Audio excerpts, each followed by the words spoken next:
Going to continue the discussion of the 3M model. So let's take a look at the model itself. We have strategy, STP or segmentation, targeting, and positioning, and the marketing mix.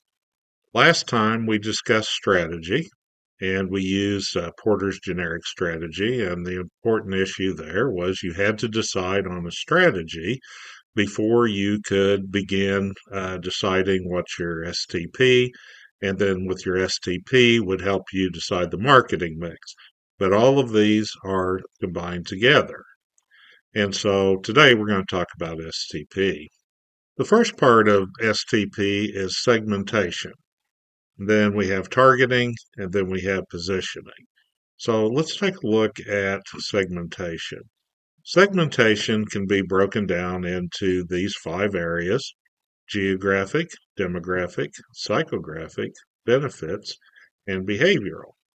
So we'll take a look here at geographic, and that sounds exactly what it's like.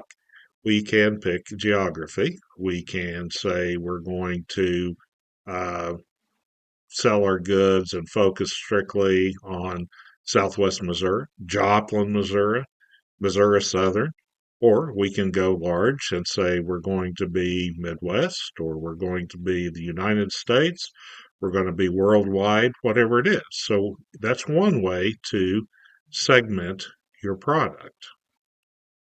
Demographics include income, age, ethnicity, etc. So I can look at this and say, well, my product, I think, is going to be attractive, or this demographic I want to look at is 24 to 36-year-old women. Okay. Or I'm looking for adults that are over 65. So we define it that way. Psychographic segmentation looks at how customers view themselves and how they spend their time and money. Psychographics examine how people view or describe themselves and the underlying psychological reasons they believe a particular way. Psychographics involve 3 components: self-values, self-concept, and lifestyles. Self-values are long-term goals that a person wants to accomplish in life. Self-concept is the image that people have of their ideal selves. Lifestyles are the way that a person lives their life to achieve their goals. Benefit segmentation groups customers on the benefits they receive from a product or service. Take a golf club manufacturer. A golfer may want to have more power and hit a ball longer, so you would communicate the benefit of using the XY club line as the longest hitting club on the market. Get 50 more yards than any other club on the market. On the other hand, accuracy may be the concern of golfers. Use the AB club for the most accurate shots. Stay in the fairway and always hit the green. Behavioral segmentation divides customers on how they use the product or service.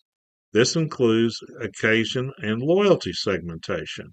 Occasion segmentation focuses on occasions that are not routine, like weddings, birthdays, retirements. Conceptually, people will spend more for occasions than for items they would normally purchase for themselves. A friend is getting married, so you buy a cut crystal chip bowl. It is $150, and you would never buy one for yourself, but you would for your friend. Loyalty segmentation is an investment in retaining profitable customers. The idea is to entice the customer to purchase from you when they purchase your particular product or service. Once a customer purchases a certain number, say buy 6, get 1 free, or a dollar amount, spend $50 and you get a free coffee or $2 on your next purchase. Evaluating segments require 5 criteria. First, is it identifiable? Can we supply the market with products or services to meet the segment's needs? Second, is it substantial? This means that the segment must be large enough to have buying power to support the marketing mix activities. Third, is it reachable? Can the market be reached or accessed through communications and distribution? Fourth, responsive. Will the customers in the segment be positive to the firm's offerings? And lastly, is it profitable? Is there a potential for both current and future profitability? If each of these criteria are positive, then we have a segment to participate. Once we've determined the segment, we go to the target. We can select a target or multiple target markets. We can select an undifferentiated market or mass marketing or a differentiated targeting. Undifferentiated is rarely used because of today's complex marketplace. Salt or sugar can be used as an undifferentiated strategy because the user would perceive the product as a single or similar use for each application. Most targeting strategies are differentiated strategies. This strategy targets several market segments with a different offering for each. Using our examples in the Porter's generic strategies, the Coca-Cola Company offers Coke as a beverage that competes in a broad market scope in the soft drink category. It also offers Sprite, Fanta, Diet Coke, etc. Those all compete in a narrow market scope. In addition, they offer Powerade in the sports drink category, Aquafina in the water category, and so on. Not only do they participate in the soft drink category, but all the others too. This is a differentiation strategy that allows them to compete in multiple segments that offer similar products, refreshing liquids. If one category becomes less popular, then the other products or categories can pick up the slack. In this case, Coca-Cola Company has multiple offerings that the segments could buy that have similar attributes and distribution. Coke, Sprite, Fanta, and Aquafina are all delivered and stocked by the same driver. All products are liquid refreshment. A concentrated marketing strategy focuses on a single primary target and focuses on providing a product to fit that market's needs. For instance, in our example, we had A&W root beer. If we assume they produce no other products, then they will spend all time and effort on promoting root beer to be a carbonated soft drink target. The last step in STP is positioning. Marketing positioning is a process of defining the marketing mix variables so the target customers have a clear, distinctive, desirable understanding of what the product does or represents in comparison with competing products. The positioning strategy communicates the product's unique value proposition, which communicates the customer benefits to be received from a product and service, providing reasons for wanting to purchase it. We'll use our example again from the Porters. Coca-Cola, the drink, positions itself for children of all ages and for all the types. Think of messaging that shows brothers fighting with each other, but when the chips are down, they help each other. Mean Joe Green throwing a kid a jersey after he's injured during the Super Bowl, and all the Christmas advertisements. Christmas is the very, very child-oriented holiday. Those over 60 can still see themselves as a child during Christmas. The second position is young people who need a smile and happy moment. One target is for young people to enjoy everyday activities. Life is fun. Another target are people that enjoy the small pleasures like cooking or have small intimate parties, enjoying the closeness of friends. Pepsi's positioning looks at loud action with large crowds and recognizable people. Big name stars in concerts, lots of fans jumping on the stage, sings and dances, big names, big action, big brand. I'm part of the excitement. Positioning for cost leadership or focused cost leadership is dependent on price.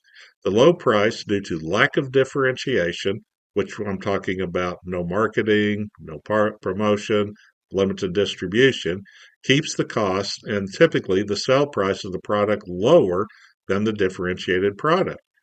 The price speaks for itself. I buy Coke because I'm thirsty or socializing and I associate it with life is great and I'm having fun with my family or close friend.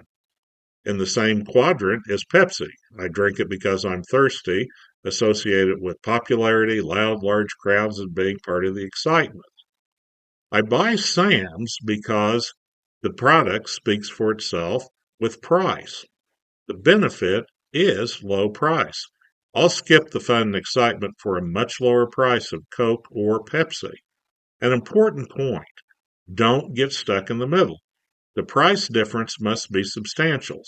I won't differentiate between Coca-Cola and Sam's Cola if the price is similar. $1.50 for Coke and $1.25 for Sam's probably won't move the needle. 50 cents for Sam's may. Using Coca-Cola, the soft drink, as our example, the market is beverage, specifically soft drinks. The segment uses psychographic segmentation. It appeals how people view or describe themselves.